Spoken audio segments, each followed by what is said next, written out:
All right. This morning we are on our final Sunday of Advent. Our whole idea of unwrapping Christmas, unwrapping, kind of rethinking, kind of what we do. Maybe thinking for the first time, like why do we do what we do? And today we're going to talk about this idea of undoing excess, because I don't think it's a surprise to anybody that Christmas really has become a time of excess, right? Like we take things, as human beings, we sort of like to take things to extremes anyway. And when given permission to and encouragement to, oftentimes we will do that. I mean, all you have to do is every year around Christmas is predictable as clockwork. You can predict a couple things are going to happen. One, you're going to see a bunch of advertisements for this thing that we invented called Black Friday, right? Right, like we totally invented this thing, but we're like, let's just go get our shopping on in a really big way, right? And so you can predict leading up to Black Friday, you're going to hear all about the great deals and all the great stuff you can do. And then, as regular as clockwork, when actually Black Friday comes, you are going to hear some sort of stories about how horrible Black Friday is. Right? There's going to be some picture like this one of some poor retail place being completely overrun by people who desperately need $87 televisions, right? Like, it's just now become part of the thing, so much so that most of us, I think, at this point, sort of tune it out, right? You're either a Black Friday person and you're up at 3 a.m., or you're not, and you're one of those people who laughs at Black Friday people who are up at 3 a.m. But we've gotten so used to this being such an excessive time of not just spending and gift giving, though that is a big part of it. It's not just the shopping that we get really excessive about. There's also other things too. I don't know how many of us invited to more than one Christmas party, so far this year, right? Well, geez, you guys got to get out more. All right, you're all invited to my house next year. It's kind of it. But it's not uncommon, right? If you work in an office or this stuff, you get invited to this party, and this family's doing this thing, or this family's doing that thing, and you want to go here, and there's the community choir concert. If you missed that, that was fantastic. But it's just like that time, like we go from like doing nothing, sitting around the house going, oh man, what should we do tonight? And then December hits, and you've got 37 options. Every night, like, do I want to carol with the Lions Club? Do I want to go to the special dinner at this place? Like, what do you want to do, right? Or this friend's inviting me here and this friend's inviting me there. We all just have this desperate need to get incredibly busy during this time. So the excess of the season comes in many forms, and some of it's good. It's not bad to be busy. It's not bad to visit with your friends. It's not bad to give people you love presents. Like, none of this is bad. The question is, what happens when we maybe take it a little too far?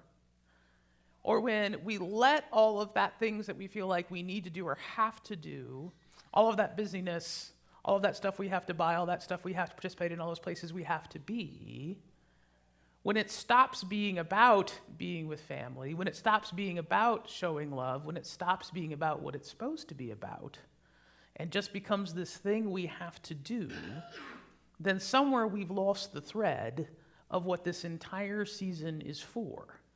And that's the problem with excess. That's the problem with taking things too far, is it becomes very easy to forget why we did things in the first place. So that's what we're going to talk about a little bit today. In my journey, kind of like a lot of people, there was a period in my life where I was not really involved in the church, and kind of came back to it at a certain point. Actually, at a very interesting moment, because Dane and I had been married for about 3 years at this point. I had a job that kept me incredibly busy. I was traveling all the time, and then I changed jobs to a job where I was not traveling all the time, and I suddenly discovered I had all this time on my hands. Well, it turns out my wife has her own life and her own things to do. So I was kind of home a lot by myself, not doing much. And at this point in our life, we actually did some marriage counseling in this time. This is my standard advice to people when people are getting married, by the way, is whenever I have newlyweds in my office, this is not having to do with a sermon, this is just an aside, little bonus for you. Whenever I have newlyweds in my office and I'm talking to them, and some of you know this because I've done this with you, inevitably in that conversation I will say, this is all going to be great and wonderful, and the wedding's going to be great, and the first bit of time's going to be great, but somewhere between year 3 and 5, you're going to start not liking each other as much. And that's when you need to go find someone to talk to. Go find someone to talk to. It's normal. It happens to everybody. Eventually the bloom's off the rose, and you realize that you've actually married a human being. So find someone to talk to. So my wife and I went through this. We found someone to talk to. And the advice we got from her, to me directly, was you need a hobby. Like, you need something to do with yourself, because you're driving your wife crazy. And it was absolutely true. And I had just, she's nodding over here. You don't see this.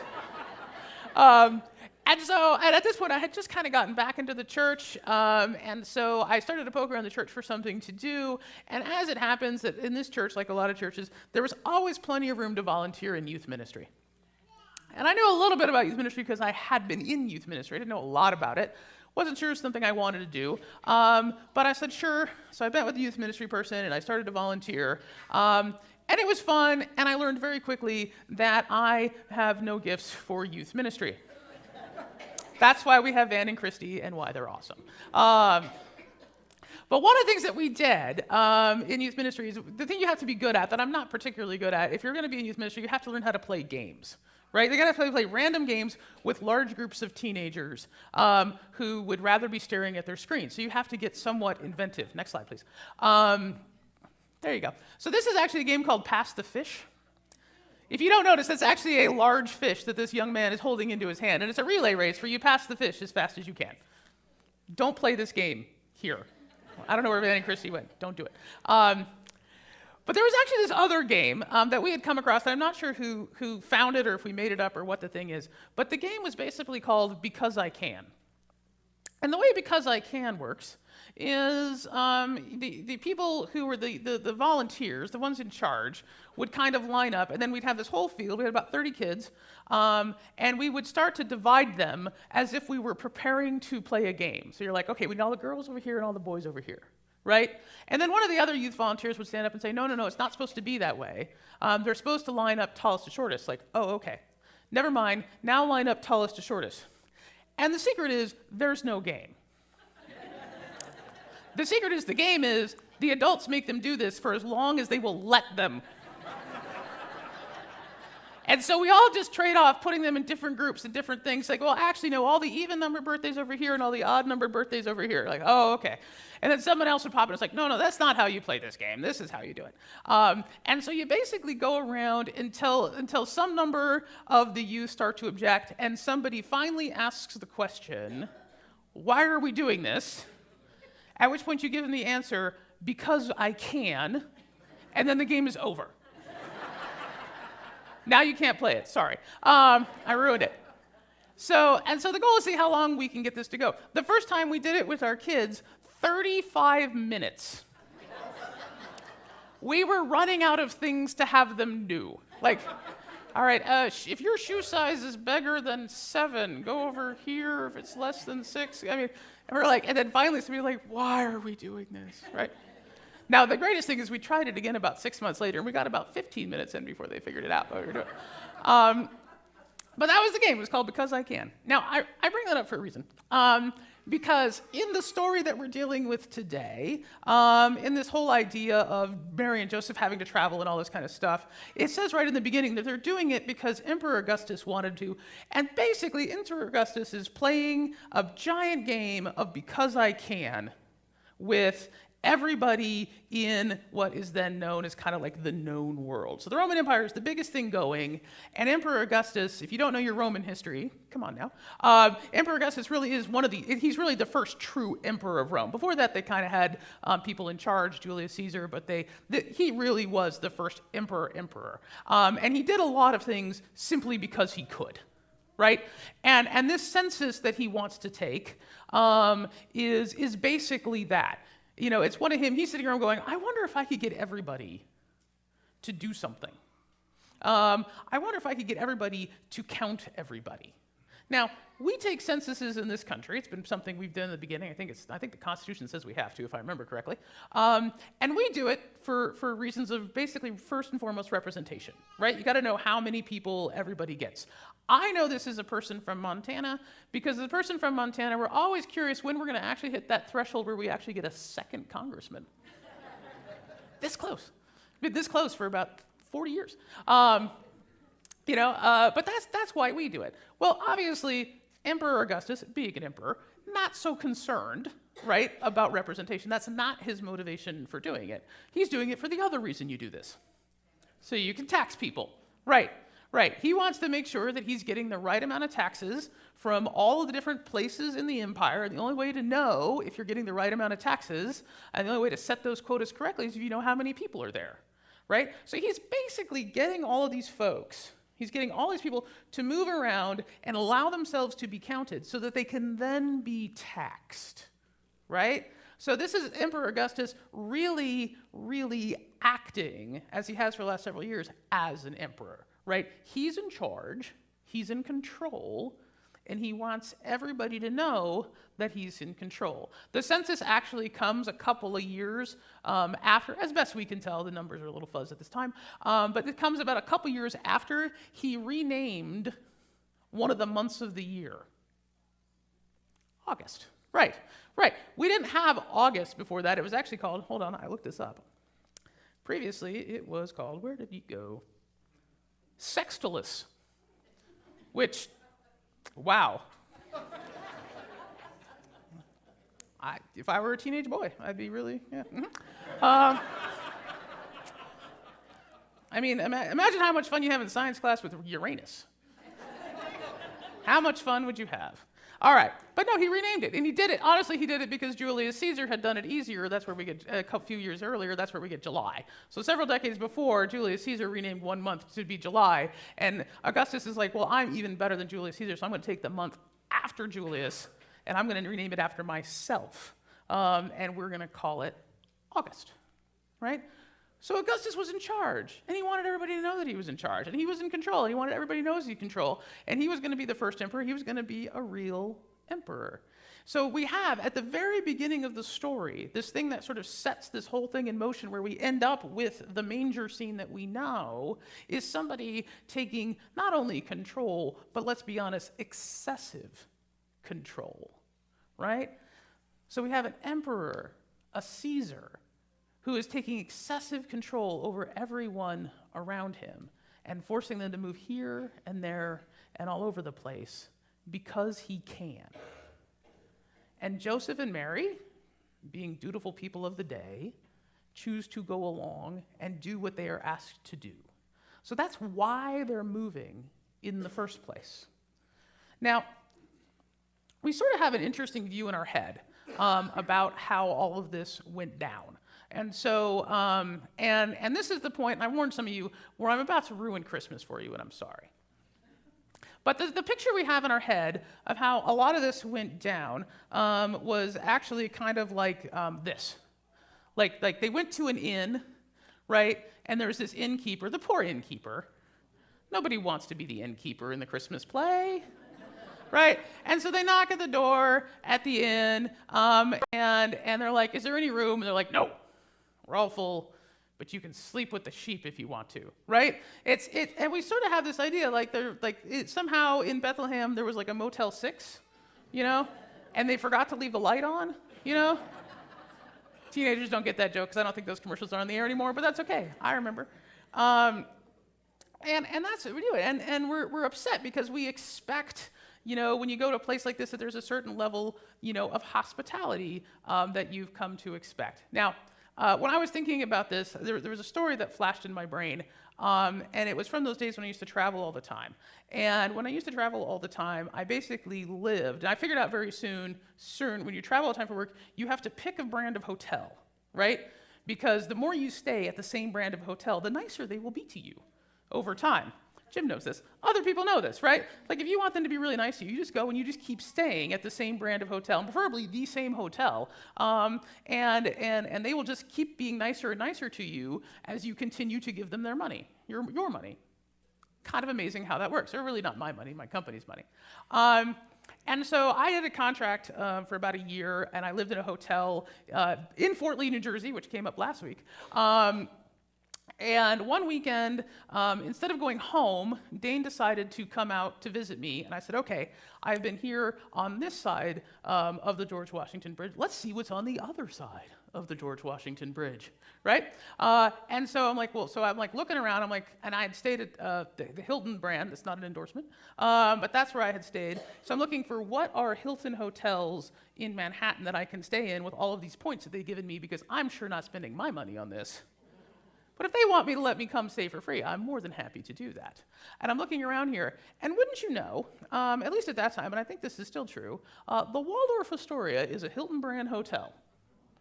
So I'm like, hey, Dane, we two of all 23 years old, would you like to go into Manhattan and spend the weekend at the Waldorf Astoria? And I'm like, she's like, I think I remember that hotel from Home Alone 2.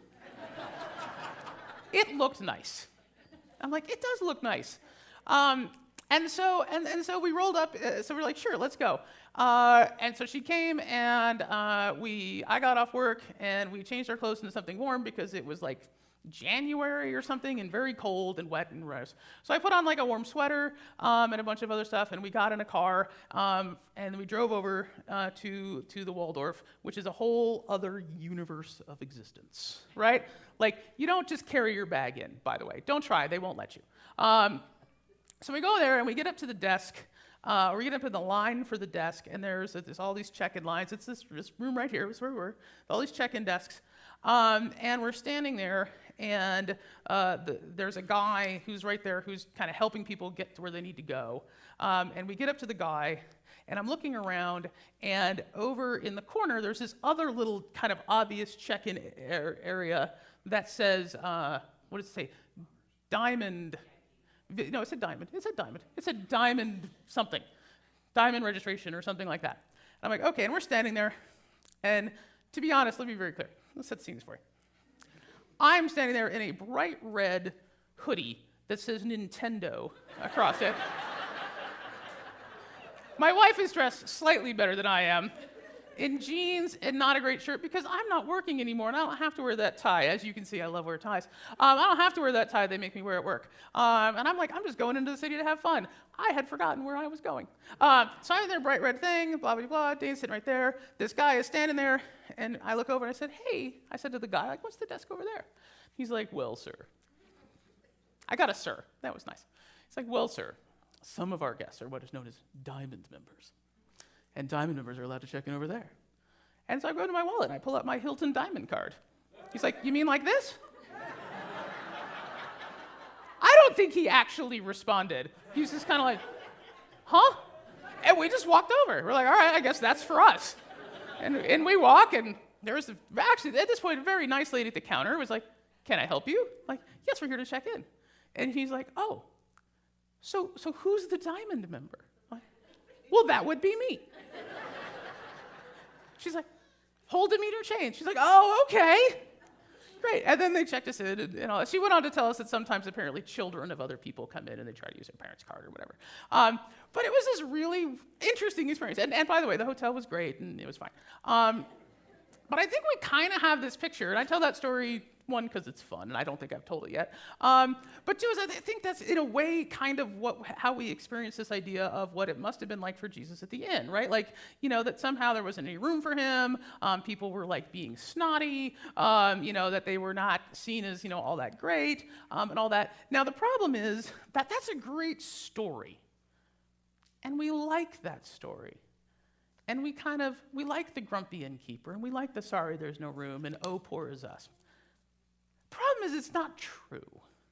One of the biggest mistranslations in the Bible that you will find, and it originates in the King James Version.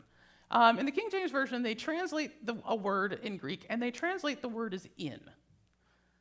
That is not the correct translation. The correct translation is guest room. That is the correct translation.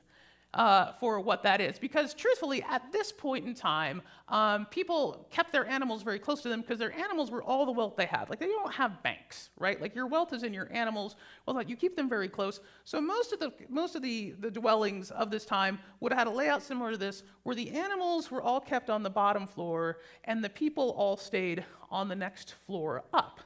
Right? So that was the arrangement. It's not some barn far off in some place or anything like that. It was somewhere very secure where you would keep all of the most important things in your life, the things that really help you, that really define who you are, your status, all those sorts of things, because it's the only thing that you have. Right? And you don't have, the barbed wire hasn't been invented yet. Very little things are fenced. So your animals are either safe and secure, literally on the first floor of your house, or they're wandering with someone who is taking care of them. And that's it. So what actually happens is that, yes, Mary and Joseph show up, and they show up at either a friend's house or whomever's house that it happens to be around. And because everyone else is there too, there's no room in the guest room of the house, so they do the next best thing they can do, which is allow them to use the manger. Because there are worse options, right? The worst options is you got nowhere to go, and you are literally out in a field, right? And so one of the reasons I think this story gets a little bit shortchanged in the way that we like to tell it is staying in the manger is actually an act of hospitality. And what we need to help understand is they didn't have inns the way that we have inns, right? The best expression that I can have today of a modern version of that is like Airbnb. Like, that really is. It's the first century Airbnb. And actually, we know this later. Jesus, the standard practice of the time would be if you were in a town you didn't know anybody, you would go to the town square, or whatever kind of the middle part was, and you would hang out until somebody you don't know would invite you into their home, right? Because there really wasn't any other option. There weren't enough people moving around that you could actually have a business renting rooms. Like, that just didn't exist at the time. And so what you would do is you would go and stay in random people's homes. The disciples did this. Jesus does it all the time, right? So if anybody wants to tell you that, we invented Airbnb, we didn't.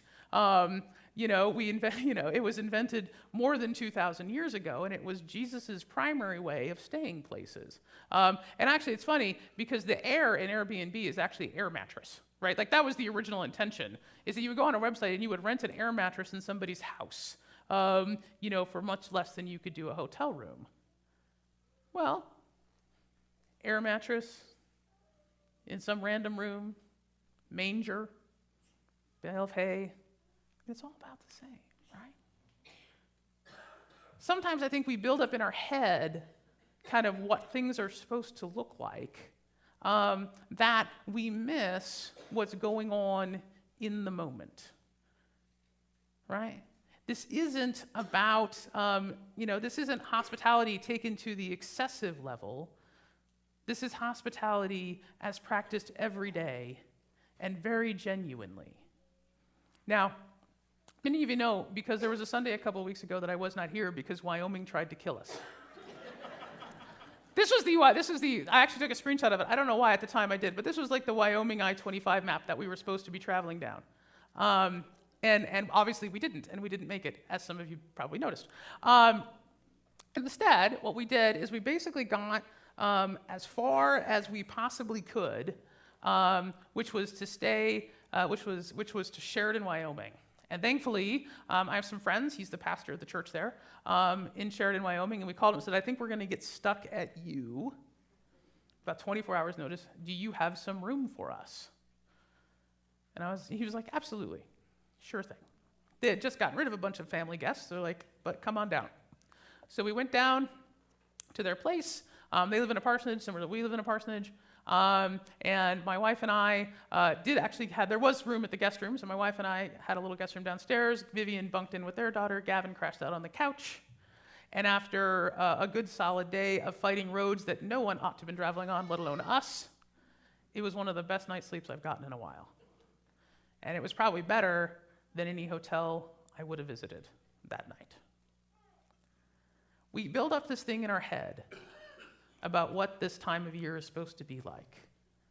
And we can take it to an excessive level. Some of us like to excessively control things. I know this about you because you tell me when I do things you don't like, which is fine, totally fine. But some of us like things to be just so. And to a point, that's great, but then we can take it too far, right? Some of us like to make sure that we have a nice, warm, inviting home. That's great. But, but sometimes we can take it too far. I'm just going to give you a little tip. Nobody is going to look at your baseboards. You don't need to scrub them. Not for me, anyway. Right? Excess comes in many forms. Sometimes the excess that we have, sometimes some of us do spend too much. Some of us do buy too much. Some of us spend too much time and energy on things that aren't necessarily important. But that's not what this season is for. This season is to remember something important. And we remember it, as imperfect as it is, in this scene, in the manger scene. The manger scene isn't there so we can pity Jesus. It is not there to remind us or to make us feel bad. It is there to demonstrate what hospitality can and does look like. It is there to help us remember, stripped of all of the trappings, what this season is about, and what is required and what is not. It is not required that Jesus be in a fancy inn. It is not required that he be eating the best food. It's not required any of that. What's required is that we celebrate that Jesus came in a very normal, very everyday situation where a bunch of other normal, everyday people did the best that they could with the little that they had to greet the coming of someone who would be incredibly important in a way that they wouldn't know or understand for a long time to come. That's what this is about. That's why we have these, to remind us why it is we're doing all of this. So what excesses this Christmas do you maybe need to let go of? What are you taking a little too far that is distracting you from the reality of what's actually going on? Which is that God came. God came to be with us in an extraordinarily normal way, where a bunch of average, everyday people came around him and supported him with the best that they had, that may to the rest of the world look a little inadequate, but to Jesus and Mary and Joseph was more than enough. Where do you need to let go of the excess, the overwhelming expectations of this time? And just remember that you are enough in the way that the manger is enough, Joseph and Mary were enough, and that God came to remind us that in God's eyes we are all enough, and we are all willing to be loved. What do you need to let go of so that you can embrace the manger, embrace the story in the way we are intended to? Amen.